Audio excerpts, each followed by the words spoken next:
The biting chill of late 1944 clung to the air as the trucks rumbled across the scarred landscape of northern France, carrying their cargo of defeated soldiers eastward. For Eric, a young grenadier barely out of his teens, the journey through the unfamiliar countryside was a blur of exhaustion and fear. He had been captured in the dense hedgerows of Normandy, his world collapsing not with a bang, but with the sudden, overwhelming silence of surrender. His mind, however, was not silent.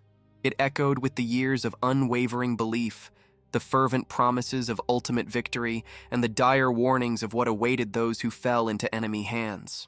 Propaganda had painted a vivid, brutal picture of the Allied forces. Vengeful, barbaric, intent on humiliation and deprivation.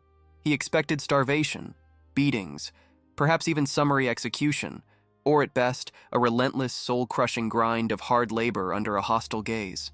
His comrades shared the same grim certainty, their faces hardened by the Eastern Front's unspeakable horrors, their eyes reflecting a shared apprehension of what lay ahead in these so-called re-education camps. Upon arrival, the camp was not the desolate, barbed wire-encircled wasteland he had envisioned. Instead, it was a sprawling, surprisingly organized collection of tents and hastily erected wooden barracks, bathed in the pale, weak light of a nascent dawn. The air, though cold, carried none of the stench of death he was accustomed to. As they were herded into a large, canvas-covered processing area, the air filled with the low murmur of foreign voices and the occasional clatter of equipment. His uniform, once a symbol of pride and purpose, now felt like a shroud of shame. Stripped of his rifle, his dignity frayed, Eric stood in a long, silent line of men, his gaze fixed on the back of the man in front, bracing himself for the first taste of Allied barbarism. He anticipated harsh interrogations, perhaps a brutal stripping of all personal effects, a deliberate effort to break their spirit. Then, the line moved forward, and he saw it. A table, laden not with weapons or interrogation tools, but with gleaming metal basins, stacks of white towels, and an array of barber's implements. An American soldier, his uniform crisp and uncreased, stood beside it, a faint smile on his lips. Beside him, another figure, perhaps a fellow prisoner, held a pair of clippers. As Eric stepped closer, a voice, surprisingly gentle and in accented German, offered him a choice. "Haircut? Shave?" it asked. Eric blinked. He hadn't seen a new razor, let alone had a professional shave, in years. His own hair was matted, his face covered in a coarse stubble that had grown unchecked for weeks in the trenches. This wasn't a trick, he told himself, but his mind struggled to reconcile the gesture with everything he had been taught about the enemy. Was this a prelude to something worse? A subtle form of psychological torture designed to lull them into a false sense of security before the true ordeal began? He remembered the stories of cunning enemy tactics, of traps set with seemingly innocent bait. Hesitantly, Eric nodded. The barber, a man whose face showed the fatigue of recent combat, but none of the malice Eric expected, gestured for him to sit. The clippers buzzed, a sound both alien and strangely comforting, as chunks of his dirty, tangled hair fell to the ground. The sensation was light, almost liberating. Then came the razor, its blade sharp and cold against his skin, guided by a steady hand. He flinched at first, a reflexive fear, but the touch remained professional, almost caring. The warm, soapy lather felt foreign, a forgotten luxury. As the last of the stubble was scraped away, revealing the pale, young skin beneath, Eric felt a peculiar mix of unease and a strange, unfamiliar relief. He looked in the small handheld mirror offered to him. A stranger stared back, younger, cleaner, yet still marked by the hollow eyes of war. He touched his smooth cheek, the sensation jarring. This simple act, so utterly mundane, was a profound cultural shock. It was not the cold, calculated cruelty he had anticipated, nor the dehumanization. It was, impossibly, a moment of unexpected kindness, a restoration of a small piece of his lost humanity, offered by the very enemy he had been conditioned to despise. The days that followed only deepened this quiet disorientation. The camp, designated for thousands of captured German soldiers, housed a population far exceeding any single division. Yet, the order was remarkable. Rows of tents and later, more permanent structures stretched across the landscape. The food, though simple, was regular and sufficient. Hot coffee in the mornings, substantial bread, often with jam or even a thin slice of meat. It was not the meager, near-starvation rations Eric had been led to expect. He saw men, thousands of them, moving about, performing chores, playing cards, even reading. There were no beatings, no overt acts of malice from the guards, who often seemed indifferent, or at times even approachable. The initial suspicion, a thick blanket woven from years of ideological indoctrination, began to fray at the edges. Each meal, each moment of relative peace, chipped away at the edifice of his ingrained beliefs.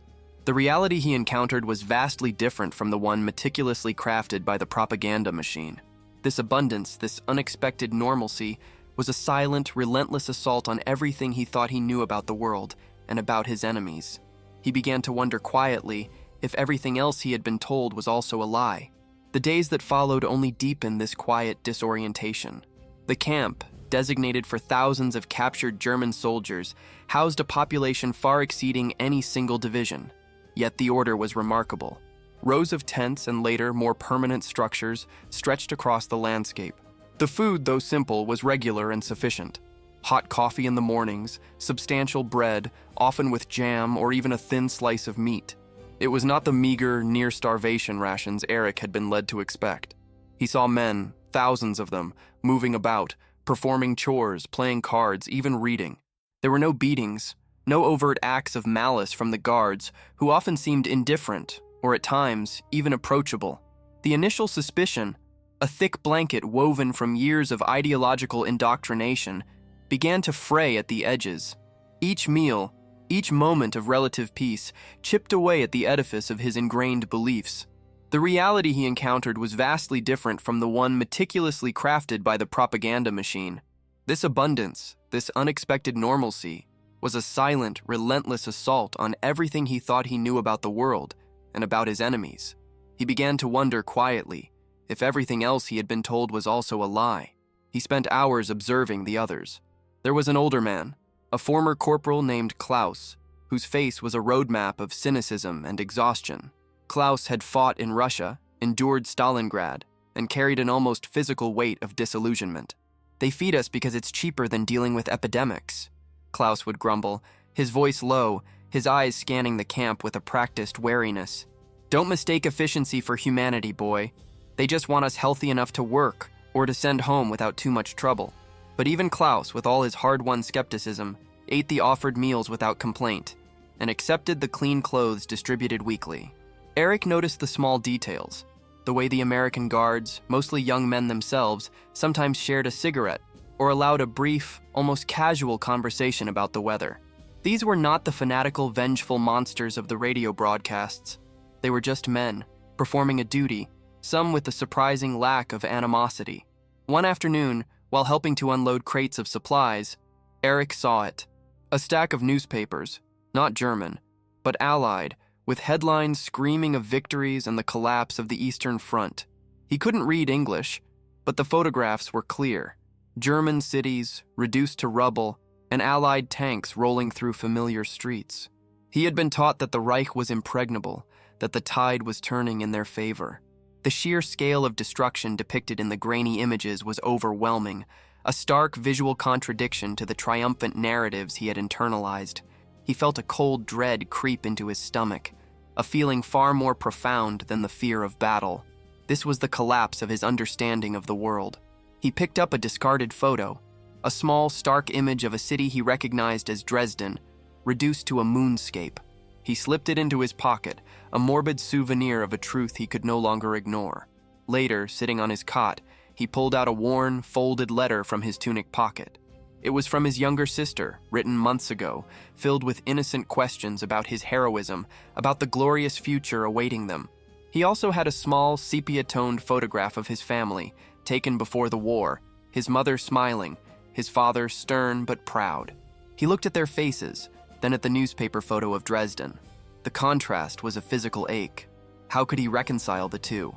The promise of a strong, victorious nation and the reality of utter devastation. He remembered the impassioned speeches, the rallies, the unwavering certainty of their cause. Now, in this strange, orderly camp, surrounded by the very enemy he had been taught to hate, those certainties felt hollow, like echoes in an empty hall. The camp also had a small, makeshift recreation area where sometimes music played from a crackling radio. It was foreign music, jazz and swing, rhythms that were alien to his ears yet undeniably catchy.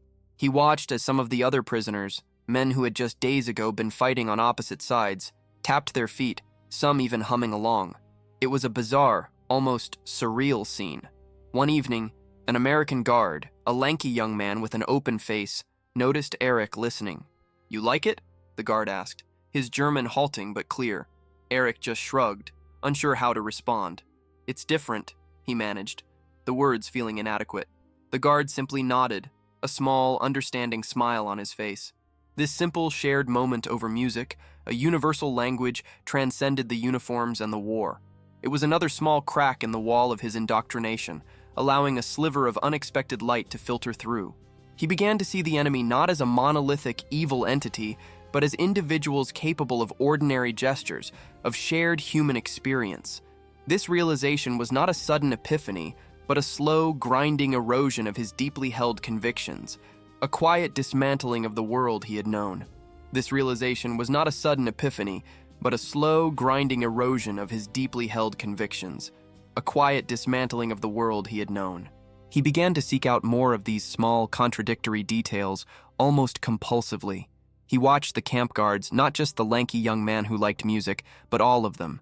They ate the same food, wore similar uniforms, laughed amongst themselves, and often looked as weary as the prisoners. They were not the caricatures of cruelty he had been taught to expect, but ordinary men, some perhaps not much older than himself, burdened by their own duties and the sheer scale of the conflict. The propaganda had stripped them of their humanity, reducing them to faceless monsters, yet here, in the mundane reality of the camp, their humanity was undeniable. The sheer logistical feat of feeding, housing, and managing over 50,000 prisoners in this single camp alone was astounding to him. He had heard of the vastness of the Allied war machine, but now he saw it in the rhythmic delivery of supplies, the organized routines, the seemingly endless flow of materials that kept this enormous population stable. It was a silent testament to a power and efficiency that dwarfed the narratives of German superiority he had been fed. He thought of the desperate, dwindling resources back home, the tightening belts, the promises of wonder weapons that never materialized. Here, there was an almost casual abundance, a stark contrast that gnawed at the foundations of his pride. He still carried the newspaper photograph of Dresden, a crumpled, stark reminder of the war's true cost, a counterpoint to the family photo in his other pocket. Sometimes, late at night, in the dim light of the barracks, he would pull them both out. His sister's innocent face, his mother's gentle smile, his father's stoic gaze. They represented a world he believed he was fighting to protect, a world of order and unwavering purpose. And then Dresden, a city he had only visited once, now a lunar landscape of rubble and ash. How could the nation he believed was righteous inflict such devastation, or suffer it? The two images warred in his mind, each pulling him in a different direction, leaving him adrift in a sea of doubt. He started to listen more intently to Klaus, the older corporal. Klaus, despite his cynicism, had a pragmatic streak that Eric was beginning to understand. "They want us to cooperate," Klaus had said one day, watching a group of prisoners diligently clearing snow. "Order keeps everyone alive, us and them. It's not about winning hearts, it's about not having a riot." But Eric noticed Klaus sometimes lingered near the camp bulletin board, where official notices were posted, sometimes even attempting to decipher the English. Even the most hardened among them seemed unable to resist the pull of information, however filtered, however alien. The hunger for truth, or at least for facts that contradicted the official narratives, was a silent, pervasive force. One evening, a small group of American soldiers, accompanied by a few German-speaking interpreters, organized a film screening in a large mess tent. It was a documentary, they said, about the end of the war in Europe. Eric joined the throng of prisoners, a mixture of curiosity and apprehension churning within him. He expected propaganda, a triumphant display of Allied might, perhaps even outright mockery. Instead, he saw images of German cities in ruins, of long lines of refugees, of concentration camps liberated by Allied forces, their horrors laid bare. He saw the faces of the emaciated survivors, the piles of bodies. A cold, nauseating wave washed over him. He had heard whispers, rumors, but the official line had always dismissed them as enemy fabrications, as atrocity propaganda. But the images on the flickering screen were undeniable, raw, and brutally real. He felt a profound sickness, a betrayal that went deeper than any military defeat. It was not just his nation that had lost, but his very soul seemed to be implicated in an unspeakable evil he had refused to acknowledge. He walked out of the tent that night in a daze, the jazz music from the recreation area now sounding discordant, almost mocking. The cold air did little to clear his head. He looked up at the moon, a pale orb in the vast, indifferent sky. Everything he had believed, everything he had fought for, seemed to crumble into dust around him. The clean shave, the regular meals, the unexpected kindness of a guard, the foreign music. These small, human gestures now felt like tiny pins pricking the inflated balloon of his ideology, revealing the emptiness within. The propaganda had created a world of stark black and white, of absolute good and absolute evil. But the reality of the camp, with its bewildering mix of mundane routine, unexpected decency, and horrifying truths, was a complex tapestry of gray, a world far more nuanced and terrifying than he had ever imagined. His certainty was not just eroded, it was shattered, leaving him with a hollow ache and a desperate, quiet longing for a truth he was only just beginning to grasp. The weight of his past beliefs felt like a suffocating blanket, and he yearned for the unfamiliar, frightening freedom of not knowing.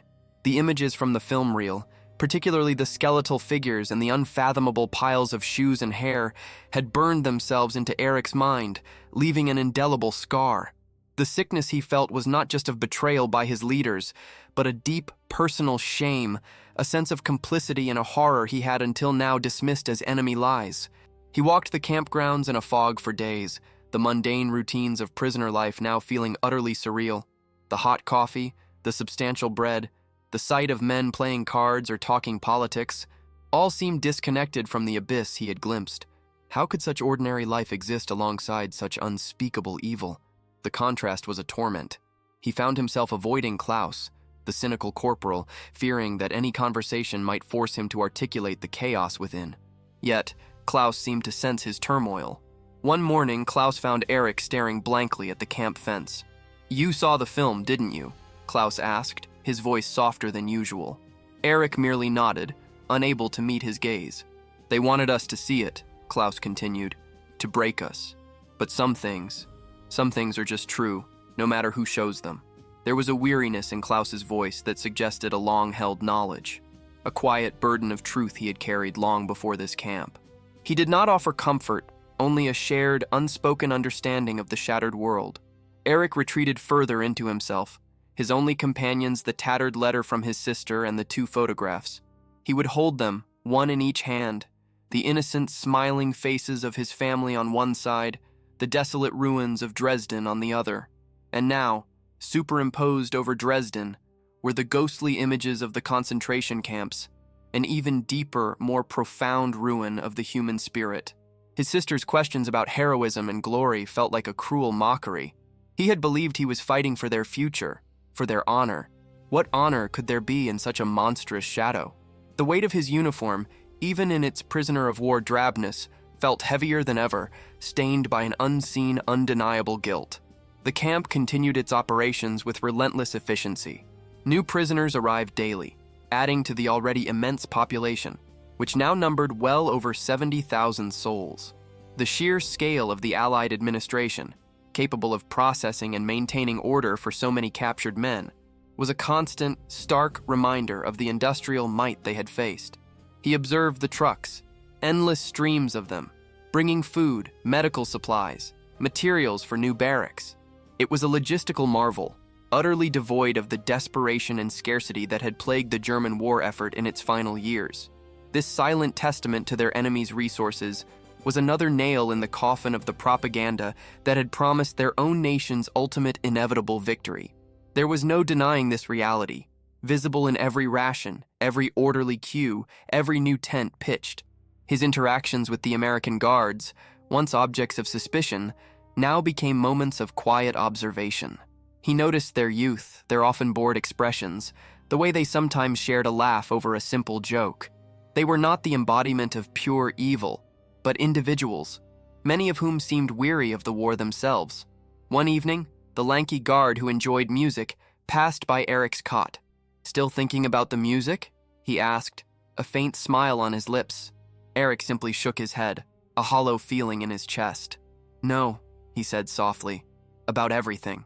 The guard paused, his smile fading, a flicker of something akin to understanding in his eyes. He merely nodded, then continued on his rounds, leaving Eric with the quiet acknowledgement that even the enemy could see his struggle, could perhaps even empathize with the burden of a collapsing world. The razors and haircuts, once a symbol of bewildering kindness, now felt almost like a deliberate act of psychological warfare, an attempt to restore a superficial humanity before revealing the profound inhumanity of their cause. The clean shave was no longer a simple act of hygiene. It was a mirror reflecting a face that had once believed in a righteous war, a face now haunted by truths it could not unsee. He had been stripped not just of his uniform and his weapons, but of his very identity, meticulously constructed over years of indoctrination. The world he had known was gone, replaced by a terrifying, complex reality where heroes were villains and enemies offered bewildering kindness. He was adrift, unmoored from the past, facing a future that offered no clear path, only the heavy, unsettling silence of a profound, irreversible shift. The longing for the simplicity of ignorance was immense, but the truth, once seen, could not be forgotten. The weight of the truth settled upon Eric not as a sudden collapse, but as a grinding, irreversible shift in the very bedrock of his being. The clean shave, the regular meals, the foreign music, the small gestures of human decency from the guards. These elements, once bewildering contradictions, now coalesced into a devastating indictment of the world he had left behind. They were not tricks, but fragments of a reality so vastly different from the one meticulously constructed by propaganda that it rendered his past convictions utterly meaningless. He understood now that the enemy was not a monolithic evil, but a collection of individuals, capable of both pragmatism and a bewildering, almost alien humanity. And his own side, the one he had believed was righteous, was capable of unspeakable atrocities, carefully hidden behind a veil of lies, a horror he could no longer deny. He sought out Klaus one last time, finding the older corporal mending a torn blanket. "What do we do with it?" Eric asked. Klaus looked up, his weary eyes meeting Eric's. "We live with it, boy," he said, his voice rough but empathetic. "The truth stays with you. It changes everything." Klaus added, "Perhaps that is its own kind of victory, even if it feels like defeat." It was a shared, bleak acceptance of the heavy burden they would all carry. Eric returned to his cot, pulling out the crumpled photograph of Dresden and his sister's letter. The ruined city, intertwined with the horrors of the camps, became a testament to a greater devastation, the collapse of a soul. His sister's questions about heroism seemed to mock him. He folded the letter, but the photograph remained in his hand. He would carry this new truth, this profound disillusionment, as a heavy, silent witness. The world was not simple, and the path forward was murky, but at least now, he saw it for what it was. Therefore, for thousands of young men like Eric, the unexpected kindness of a razor, the steady supply of food, and the undeniable evidence of both Allied might and their own nation's unspeakable crimes dismantled a lifetime of ideology. Their journey into captivity became an unwitting voyage of discovery, a painful awakening to a reality far more complex and terrifying than any propaganda could convey. This profound change of perspective, forged not in battle, but in the quiet, unsettling moments of reflection, reminds us that human understanding is often reshaped not by grand declarations, but by the smallest, most unexpected gestures and the undeniable weight of reality. If you found this historical narrative compelling, please consider liking this video, sharing your thoughts in the comments below, and subscribing to our channel for more untold stories of war.